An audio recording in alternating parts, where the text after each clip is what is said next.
Isso. Bem, pessoal, já entrou bastante pessoa aqui. Deixa eu ver quantas. 1, 2, 3, 4, 5. A Alicia quer entrar. Amanda quer entrar.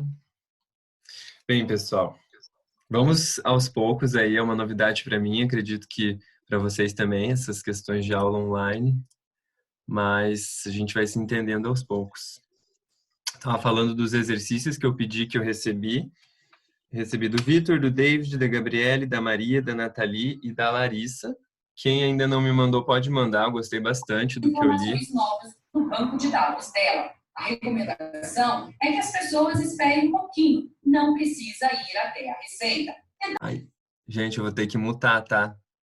Pra gente conseguir conversar. Eu não sei quem entrou agora. Mas acho que a gente pode se comunicar melhor aqui pelo chat, beleza?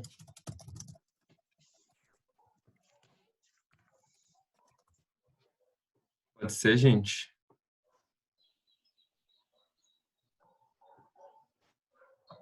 Ok.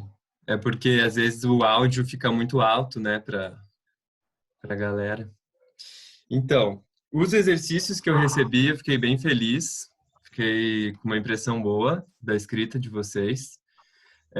Eu vou corrigir, já corrigi alguns, que eu vou mandar hoje ainda. Ah,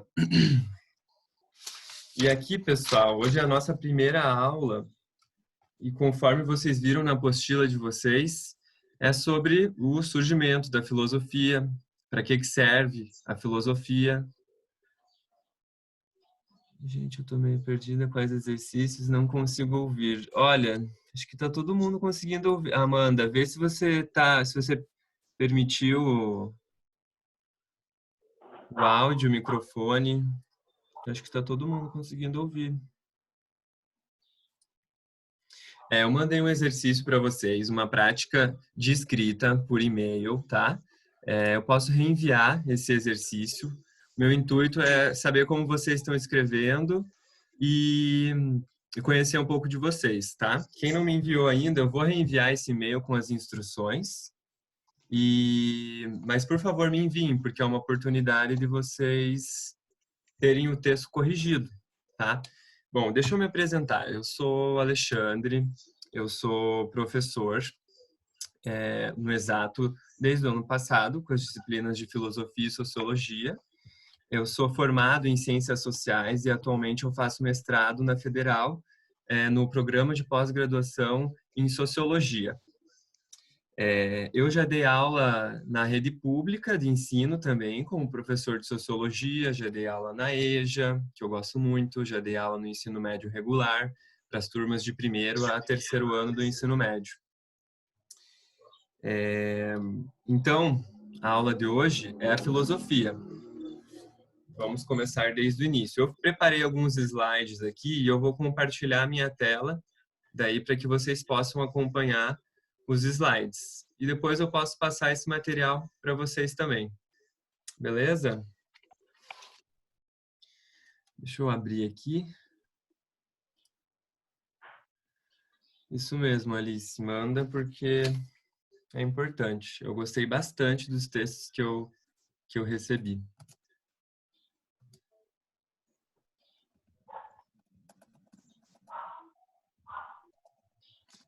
Pessoal, esse é um momento bem peculiar aí do nosso planeta que a gente está vivendo com essa pandemia. E as aulas online, elas, assim, não substituem as aulas presenciais. Porém, é o que a gente pode fazer hoje, né? Isso é bom não só para vocês, quanto para nós, professores, porque a gente acaba estabelecendo uma rotina, né? Tendo certas obrigações que ficaram um pouco bagunçadas, então isso vai ser bom para todos. Deixa eu compartilhar aqui minha tela.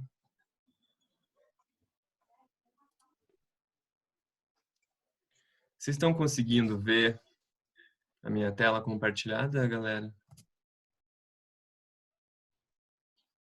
Eu não consigo ver agora o chat. Deixa eu ver. Chat. Sim, beleza, então. Beleza. Vamos lá, então.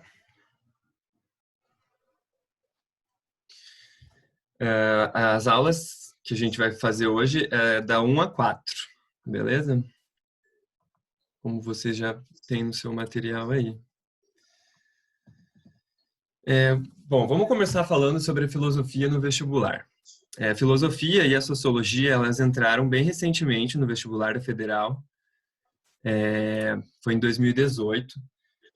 O motivo elas ficaram muito tempo fora do vestibular, né? E o motivo delas terem entrado no vestibular da UFPR foi por conta da reforma do ensino médio que estavam fazendo, que fizeram e implementaram no Brasil, né? E o que essa reforma do ensino médio previa? Ela tirava, de certa forma, a importância da filosofia e da sociologia no currículo. Ela não torna essas disciplinas obrigatórias durante todo o ensino médio integralmente. Então, a UFPR, ela quis colocar essas disciplinas no vestibular para mostrar a importância dessas disciplinas na formação do vestibulando. Então, assim, são 5 questões na primeira fase, né? Tanto 5 de filosofia e 5 de sociologia. E em alguns cursos que demandam essas disciplinas na segunda fase, elas vão aparecer lá dentro daquelas 8 questões. Por exemplo, cursos de direito, curso de filosofia, curso de psicologia, são cursos que exigem do aluno e da aluna a resposta, né, de 8 questões especificamente dessa disciplina. E no Enem, elas fazem parte das ciências humanas, junto com a história, junto com a sociologia. Bem, então eu coloco ali no slide que cada vestibulando e vestibulanda tem que ficar atento ao conteúdo programático das disciplinas. Eu, no e-mail, mandei para vocês um link que dá acesso a esse conteúdo programático. E o que é esse conteúdo? É o que vai cair na prova, né? O que vai cair nas questões de filosofia e de sociologia, das outras disciplinas também, né? Então, assim, vocês têm que fazer a leitura do edital do vestibular, do guia do candidato, né? Das obras, isso é obrigatório. Acho que o guia ainda não saiu desse ano, mas acredito que não vai demorar muito para sair.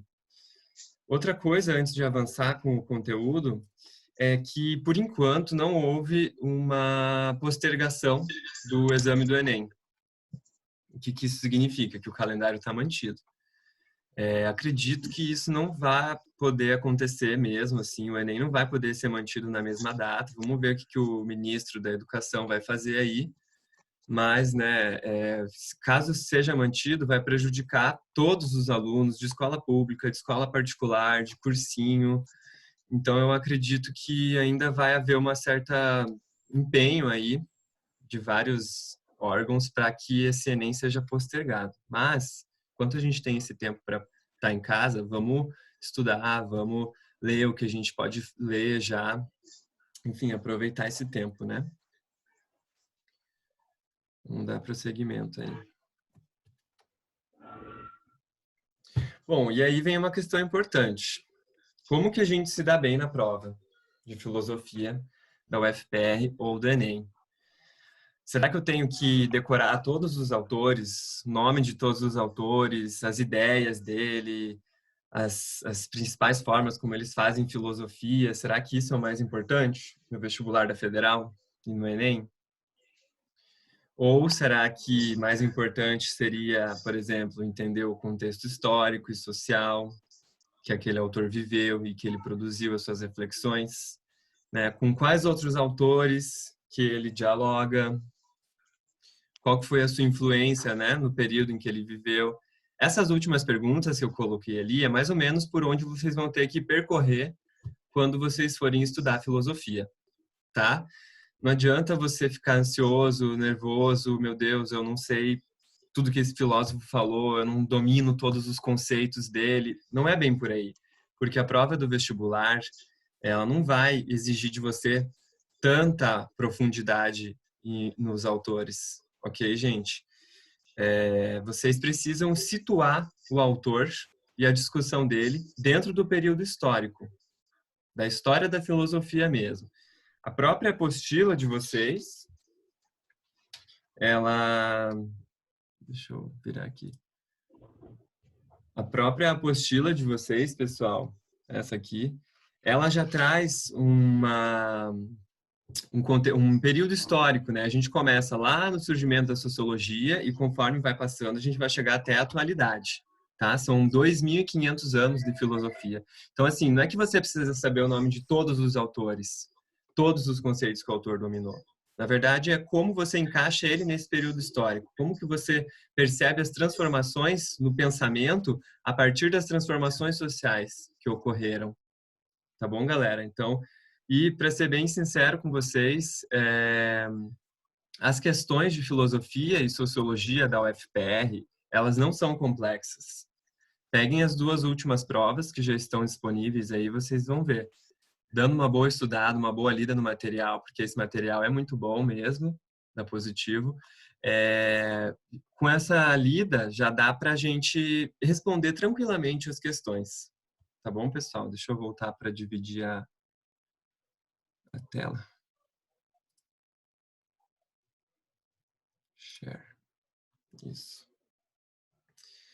Bem, vamos dar prosseguimento. E aí, para que serve a filosofia, gente? Essa é uma pergunta importante. Não tem por que a gente estudar algo sem saber para que serve. Bom, beleza, pode ser que vocês pensem, serve para eu acertar lá as questões do vestibular, para eu ter uma maior pontuação e conseguir almejar o meu curso, né? Bom, também, só que para você conseguir estudar e entender filosofia, você tem que entender para que ela serve. Antes de responder a pergunta, é bem mais fácil a gente responder assim, para que serve a biologia? Nossa, para a gente conhecer melhor o corpo humano, para às vezes combater melhor uma doença, né? Para que serve a veterinária? Para a gente cuidar dos nossos bichos, ou mesmo para cuidar do gado, ver com quais pastos ele consegue ficar gordo mais rápido, para a gente ter uma economia melhor, né? Para que serve a arquitetura? Projetar prédios, construções, né? A engenharia, a medicina, a psicologia. Para que serve a psicologia? Bom, para a gente entender melhor a mente humana e conseguir resolver os problemas das pessoas, né? Parece que essas áreas, elas, de certa forma, produzem um conhecimento que é mais prático na vida das pessoas. E que, às vezes, a filosofia, a gente não está tão acostumado a ver uma utilidade mais prática nela. E eu tô aqui para mostrar que ela serve para coisas práticas também, né? Bom, e a história serve para quê? As pessoas dizem para a gente olhar para o passado, aprender com os nossos erros, né? Perceber como as pessoas viveram já séculos atrás, anos atrás, né? A sociologia serve para quê? Para a gente compreender a organização da sociedade, as transformações da sociedade. Bem, e a filosofia, afinal? Serve para quê? Se a gente tivesse numa sala de aula agora, de fato, eu ia pedir para alguém falar. Se vocês quiserem escrever alguma coisa no chat aí, pode ficar à vontade. Mas, enquanto isso, para que serve a filosofia? Questões práticas. Para a gente elaborar perguntas, para a gente construir hipóteses, para solucionar um determinado problema, para a gente encontrar a verdade por trás de determinadas conclusões ou impressões, né? Para a gente observar um problema, observar um fenômeno, observar uma questão a partir de diferentes ângulos, que às vezes a gente está acostumado a dar uma mesma resposta para um determinado problema. Daí a filosofia vem e mostra para a gente que é possível a gente olhar para esse problema sob diferentes ângulos. E a partir disso a gente começa a construir aquele conhecimento de uma forma diferente. Refletir sobre o certo, sobre o errado, sobre a vida, sobre a morte, né? A aparência e a essência real das coisas. Bem, mas aí vocês podem até me perguntar assim, mas para que serve ficar falando da vida, da morte? Isso daí não tem muita finalidade assim prática, né? Bom, será que não tem? Só antes ali eu escrevo, né? Eu coloquei ali, escrever uma boa redação. Sim, escrever uma boa redação, aprender a argumentar, botar as ideias no papel, estabelecer uma linha de raciocínio que faça sentido, né? Mas então, para que serve ficar falando da vida, da morte, da realidade? Bem, hoje é impossível que ninguém tenha se defrontado alguma vez na vida com uma discussão, por exemplo, sobre aborto, que é um tema polêmico, né? É um tema polêmico, é um tema que está aí, é um tema que envolve muita discussão. Então, assim, e o aborto está ligado a quê? Está ligado a uma concepção sobre vida, a morte, fala sobre os valores da religião, às vezes, entre o certo e o errado. Então, como que não é útil para a gente discutir sobre tudo isso a partir da Não! filosofia? Então, veja que não é só discutir por discutir. É uma discussão que está atrelada também a questões políticas, né? As questões da nossa vida sobre o certo e o errado. E ele tem uma frase bem interessante, né? Que é: a filosofia serve para causar espantos. Sim, causar espantos. Principalmente quando a gente faz essa pergunta aqui, né? Deus existe? De onde que nós viemos? Bom, normalmente essa pergunta, Deus existe, a resposta dela, ela está muito ligada à própria religião, né? E quem fez a leitura do material hoje vai perceber como a religião foi forte no período medieval da história do Ocidente, né? Mas ainda hoje, a gente às vezes colocar em dúvida a existência de Deus para algumas pessoas é algo muito sério, né? Mas então é por isso que a filosofia serve para a gente causar espanto, né? Para a gente questionar certas ideias. E aqui, né, é bom que fique bem claro, assim, né? Não é que a filosofia vai dizer que Deus não existe ou que a religião não serve para nada. Bom, não é bem assim. Mas é que a partir da filosofia a gente consegue novas respostas para algumas perguntas. Daí eu coloquei ali, né? Mesmo a discussão por aborto, né? Permeada por questões propriamente filosóficas sobre o que é a vida, o que é a morte, né? E daí, com a filosofia também, a gente consegue colocar certas verdades que a gente acreditava que fossem universais em xeque. A gente relativiza certas certezas que a gente tem. Vamos ver. Então, ali eu coloco, né? São 2.500 anos de história e de indagações, de perguntas, de reflexões. É assim que o pensamento filosófico, o caminho da filosofia vai seguindo. Não é numa linha reta, nem numa linha evolutiva, como se fosse do mais simples para o mais complexo. Na verdade, o pensamento filosófico revela uma complexidade desde a sua origem, desde a sua natureza, né? Que é qual? Ali no século V antes de Cristo, né? O Pitágoras, ele é considerado o pai da disciplina. E o que quer dizer filosofia, né? Filo é amor, amante, né? Sofia é sabedoria. Então, o filósofo é aquele que ama e deseja saber. Faz sentido, né, gente? E ali eu coloco outra frase que a filosofar é pensar a vida e viver o pensamento de uma forma radical, tá? Então, a filosofia serve para a gente pensar sobre a vida, sobre a morte, sobre o princípio das coisas, sobre o certo e o errado, sobre um comportamento certo e errado também, que faz parte da ética. Deixa eu ver o que vocês estão falando no chat. Eu não tô com esperar a corona. Eu sair de casa. Eu não quero sair de casa pela corona. Gente, tem alguém que tem que mutar o microfone aí, deixa eu ver. Tô tentando achar vocês. Ops. Calma que eu estou me batendo aqui, gente, pra...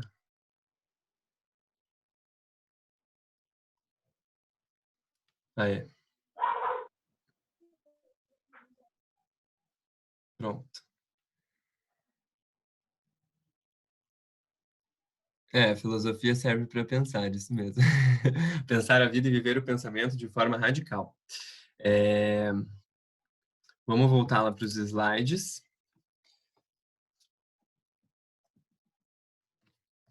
Hoje a aula é para mostrar quando que a filosofia surgiu, como, né? Quais são os seus objetivos. Bem, vocês estão conseguindo ver aí o mapa, né? A filosofia, ela surge na Grécia, no século V antes de Cristo, tá? Isso é um marco histórico, né, na nossa sociedade ocidental, de contar os anos a partir do nascimento de Cristo. Então, veja, a filosofia está aí há 500, 600 anos antes. E ela nasce na Grécia, só que hoje a gente entende a Grécia uma outra região, tá? Só que vejam, a partir desse mapa aqui, o que que era considerada a Grécia? Todas essas zonas em vermelho aqui, ó, eram os assentamentos gregos. Aqui está a parte da Europa, que a gente chama hoje, né? Essa botinha aqui, ó, é a botinha da Itália, né? E aqui, ó, vejam só, a ilha de Creta, Éfeso, Mileto, essas eram algumas das metrópoles do território grego nesta época, tá? Esparta, Atenas, beleza, gente? Isso daqui era a Grécia, não é o pequeno estado que a gente conhece hoje, tá?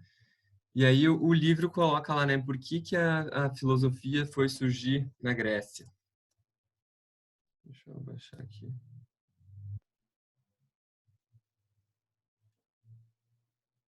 Só um minuto, gente. Aí.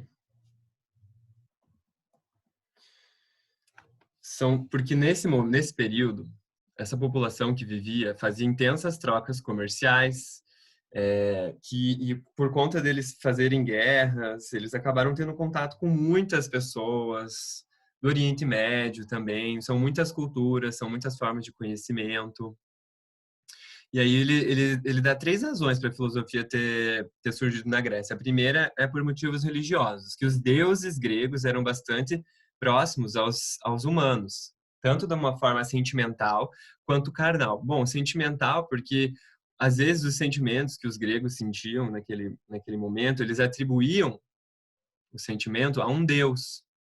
Então, cada deus, na mitologia grega, né, essa é uma questão importante, era responsável ou pelo surgimento do mundo, ou às vezes pelo sentimento da inveja, da raiva, da ira, do amor, né, da beleza. Quem gosta da mitologia grega vai ter bastante facilidade com esse surgimento aí da filosofia, com o início desse conteúdo, né? E carnalmente, porque haviam deuses e havia semideuses que eram resultado da relação entre homens e deuses, né? Entre seres humanos e deuses. Então, às vezes um deus se relacionava com um humano e paria um semideus, que aí, se eu não me engano, Hércules é um desses casos, né? E tem outros aí na mitologia grega que é muito rica. E o segundo motivo é que esses gregos, eles sistematizavam conhecimentos, então eles pegavam vários conhecimentos dos vários povos que eles ou dominavam ou entravam em contato comercial, e escreviam sobre isso, compilavam essas informações, tá? E ensinavam, né? Teorizavam sobre isso. E o terceiro motivo é que eles buscavam generalizar certas afirmações que eles faziam, né? Construir princípios gerais sobre algumas coisas que eles se debruçavam sobre, né? Gerais e universais, ou seja, que valessem para todos, tá? Antes de continuar, aqui tem alguns dos objetos sobre os quais a filosofia investiga, né? É a metafísica, que fala sobre o tudo, sobre a essência, sobre a cosmologia, né? Das categorias básicas do ser. A epistemologia, que é o estudo do próprio conhecimento, né? Como é que os diferentes saberes são construídos, como é que a gente tem acesso a esse saber. O estudo da lógica, que fala sobre o raciocínio válido, as formas de argumentar, né? De encadear ideias, números, fórmulas. A ética, que fala sobre os valores morais e os... Desculpa, pessoal. Fala sobre os valores morais e o comportamento. Quais são os comportamentos corretos e errados a depender do momento que você vive, né? Da cidade que você vive. Os gregos se preocuparam muito com isso, de fazer a sua ação estar coerente com o que você pensa sobre, né? A estética, que fala sobre o estudo do que é considerado belo, que está ligado às artes, né? E a filosofia política, que vai falar sobre o poder. Poder e a organização entre os seres humanos, sobre o Estado. E a questão da filosofia política é bastante importante para a sociologia, depois, como a gente vai ver. Bom, esses primeiros filósofos que a gente vai conversar aqui são chamados de pré-socráticos. Então, aí já fica antecipado que Sócrates ele é um filósofo tão importante que ele é como se fosse um marco dentro do pensamento filosófico, entre os que vieram antes e os que vieram depois de Sócrates. Na aula de hoje, a gente vai falar sobre o surgimento da filosofia, sobre os pré-socráticos, Sócrates, Platão, Aristóteles e os filósofos da Idade Média, tá? Tá todo mundo me ouvindo, né, galera? Espero que sim. Escrevam alguma coisa aí para mim. Estamos em 19 participantes aqui. Chat. Sim, beleza. Beleza. Obrigado, Nathalie. Alice, Wever, beleza. Obrigado, gente. Vamos continuar. O que é essa filosofia dos pré-socráticos, né? É quando essa questão dos mitos e da mitologia, das explicações a partir dos deuses, ela começa a ser colocada em xeque. Os gregos, os filósofos pré-socráticos, eles começam a buscar por outras formas de explicar a vida, o nascimento, o acesso ao conhecimento verdadeiro, que não fosse aquela que se ancorava na mitologia dos deuses. Entenderam? Eles iam buscar uma outra forma de explicar, uma forma que eles já chamavam de racional. Por quê? Porque era uma forma que você utilizava a tua razão, teu intelecto, para explicar isso. E aí, o que é isso, né? Quando a consciência racional dos pré-socráticos, né, ela começa a suplantar, então, essa consciência mística. E as perguntas dele, né? Quais são os fundamentos de todas as coisas, que é o que eles chamam de arqué, né? Será que a realidade, ela é dinâmica ou ela é estável? A realidade das coisas, né? E as coisas existem por quê? Será que é por um acaso? Será que elas existem porque os deuses quiseram que assim fosse? Ou é uma necessidade? E essas são algumas perguntas que eles vão tentar desenvolver. E aí, para a gente entender essa questão do mito e da razão, esse é um trecho bem interessante aqui, que vale a pena a leitura. O mito se opõe ao logos como a fantasia à razão, como a palavra que narra, a palavra que demonstra. Logos e mito são duas metades da linguagem, duas funções igualmente fundamentais da vida do espírito. Ou seja, são coisas diferentes, mas que existem e o espírito demanda, né? O logos verdadeiro, no caso de ser justo, o logos é verdadeiro, no caso de ser justo e conforme a lógica, conforme um raciocínio, digamos assim, válido, né? Mas o mito tem por finalidade apenas a si mesmo. O mito, ele se explica por si só, né? Acredita-se ou não no mito, conforme a própria vontade, mediante um ato de fé. Entendeu? Para acreditar no mito, você demanda mais fé, às vezes, do que uma razão, do que uma explicação lógica, né? Então, ele fala ali, o mito, assim, atrai em torno de si toda a parcela do irracional existente no pensamento humano. Entenderam, pessoal? A razão está ligada numa lógica. Já o mito não está preocupado tanto assim com um caminho racional de um pensamento. Acreditar num mito demanda mais um exercício de fé, né? Um ato de fé, como ele coloca ali, não um ato da razão. Ok, mas quer dizer então que o mito é errado e o logos e a razão é correto? Não, não é por aí que a gente tem que ver as coisas, tá, pessoal? Não existe uma hierarquia entre a razão estar acima do mito. Não é bem isso, sabe? Só que foi preciso um pensamento racional para que a gente pudesse, para que esses filósofos pré-socráticos pudessem avançar com a filosofia, tá? Vamos avançar mais um pouquinho aí. Bem, e aqui a gente precisa entender um pouco de como era a polis grega, né? Que cada cidade-estado ali, que vocês viram naquele mapa, cada cidade-estado tinha uma certa política, uma organização política, e esses homens, no caso eram realmente só homens que estavam fazendo filosofia, eles queriam filosofar, eles queriam aprender, eles queriam conhecer a verdade para que eles pudessem viver melhor. Então a filosofia, ela estava ligada também a um bem-estar das pessoas, tá? E, né, o uso do logos é para o bem-estar em comum, para a felicidade individual e coletiva. E para que os cidadãos eles pudessem dirigir a cidade de uma forma melhor. E aí eu boto a pergunta: quem que era considerado cidadão durante esse período? Essa é uma pergunta importante que envolve os conhecimentos da história, da filosofia e da sociologia, e é fundamental para vocês que vão fazer o vestibular e o Enem. Cidadão, nessa época, eram os homens, vamos ver, tem alguém falando alguma coisa. Isso. Peraí, agora que eu vi as perguntas de vocês, pessoal. A religião é considerada um mito. Vamos fazer assim, gente, anotem essas perguntas e depois eu posso responder elas para vocês, tá? Melhor.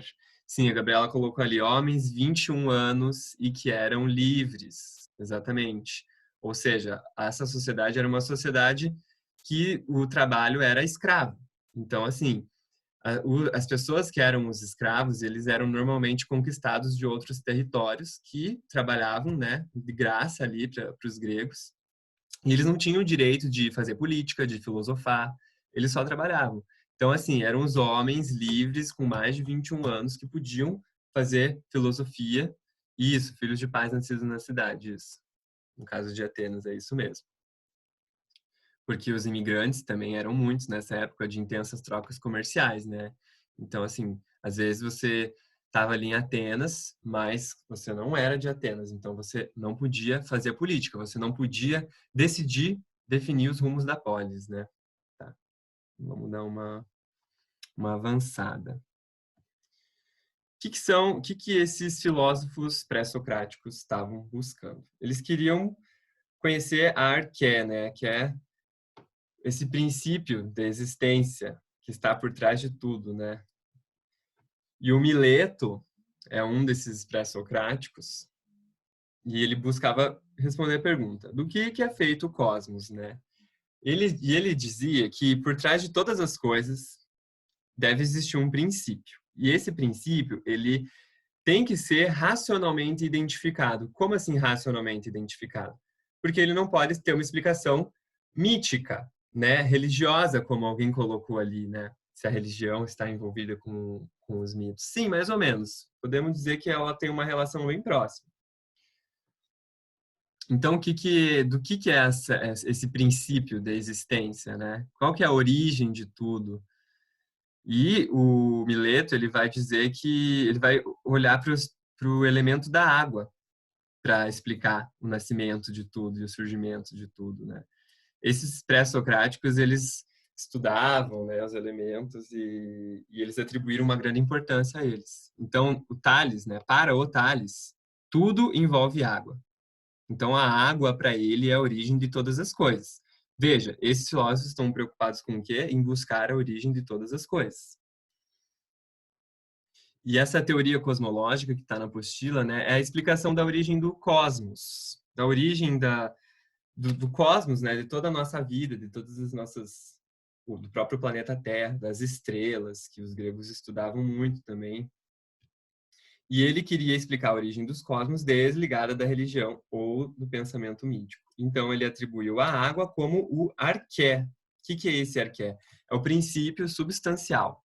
É a substância primordial existente em todos os seres, em todas as coisas, em todos os elementos, em tudo.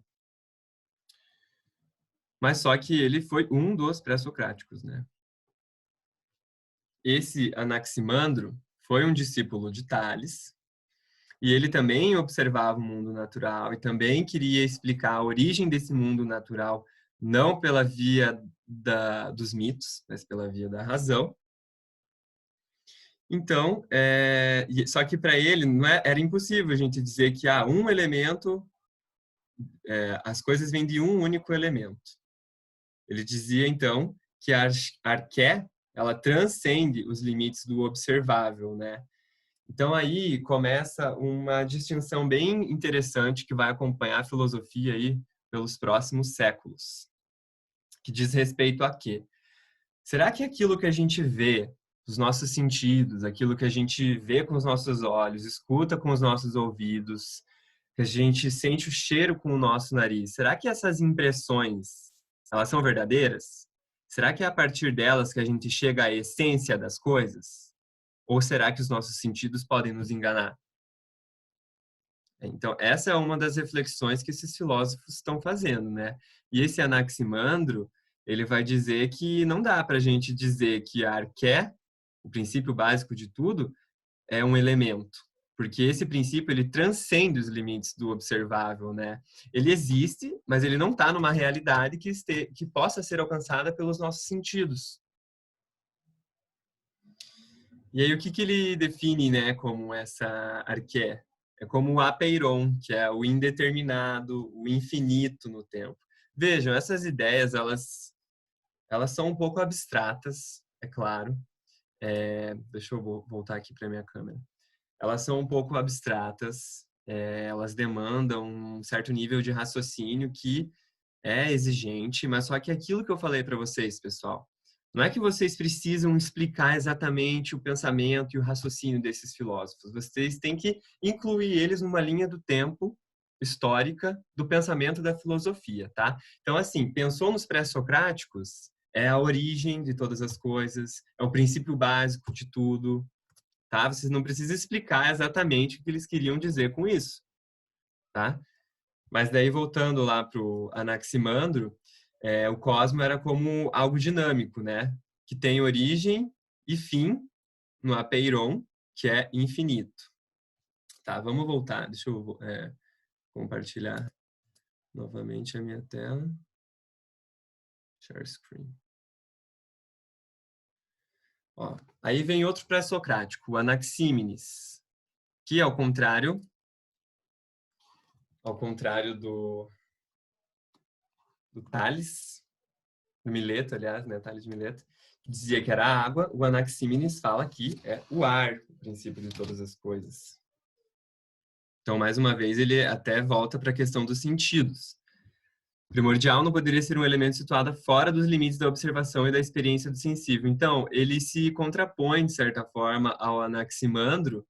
Por quê? Porque o Anaximandro desconfiava dos sentidos. Já o Anaxímenes, não. Ele diz que a gente pode chegar a uma certa verdade e essa verdade está situada nesse nível de experiência do sensível, nessa realidade sensorial.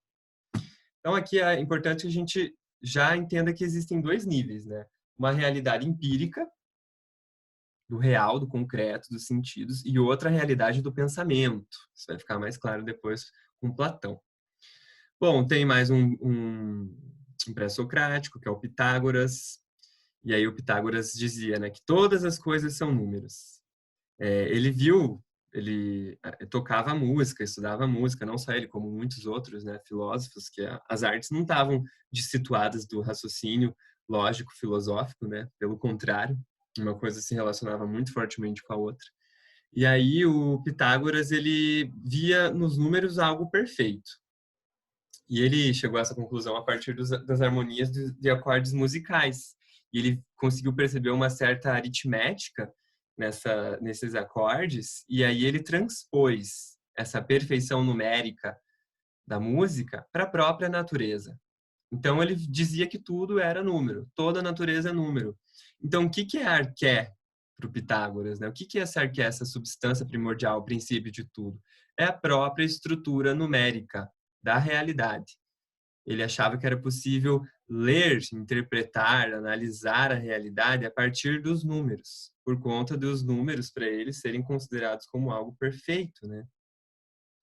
E aí ele tinha lá a tese, né, de que a alma estava presa ao corpo e a filosofia então servia para libertação da alma, né?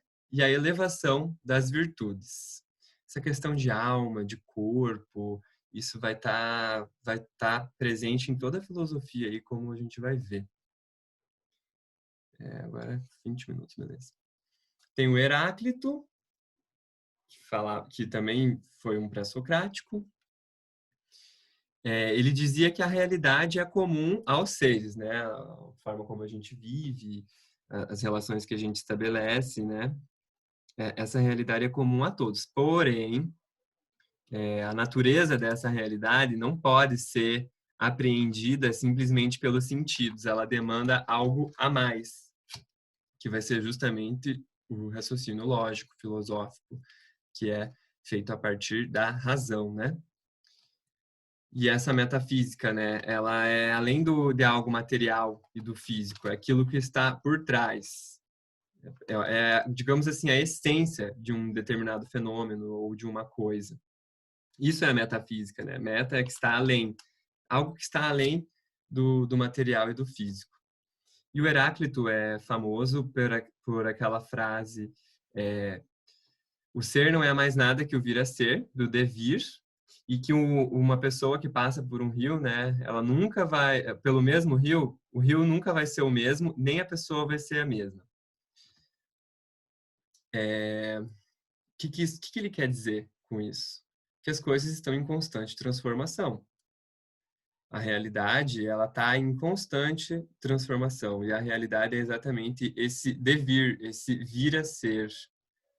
Um rio, ele corre, ele se transforma, as partículas que estão correndo sobre ele são diferentes. E o homem, quando ele passa num rio, ele pode passar num dia, depois de 15 dias ele passa de volta nesse rio, mas nem ele vai ser o mesmo, nem o rio vai ser o mesmo. Por quê? Porque ele já passou por algumas outras coisas diferentes na vida dele, ele já mudou as ideias dele sobre alguma questão, entendeu? O Heráclito, ele deu grande valor a essa dimensão da transformação, do devir, do vir a ser. Então, a realidade, ela estava em constante transformação.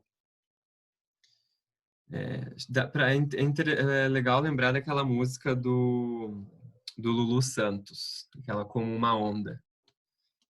Depois dei uma procurada lá, que é totalmente Heráclito, essa música aí. Para vocês verem como a filosofia lá atrás continua nos dias de hoje, na forma como a gente pensa sobre determinadas coisas.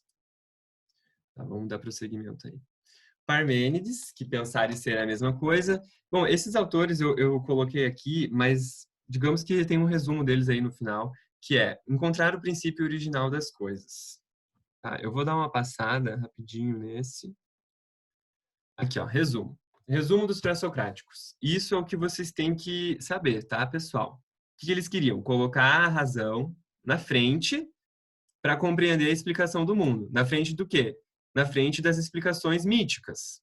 Na frente de certas concepções religiosas, tá? Eles queriam entender as coisas a partir de um raciocínio lógico, a partir da faculdade da razão, tá? Alguns deles desconfiavam dos sentidos, né, como o meio mais apropriado para se chegar à essência e o princípio das coisas. Ah, o sentido engana. Ah, você só vai poder chegar na essência de algo usando a razão, está em pensamento, tá?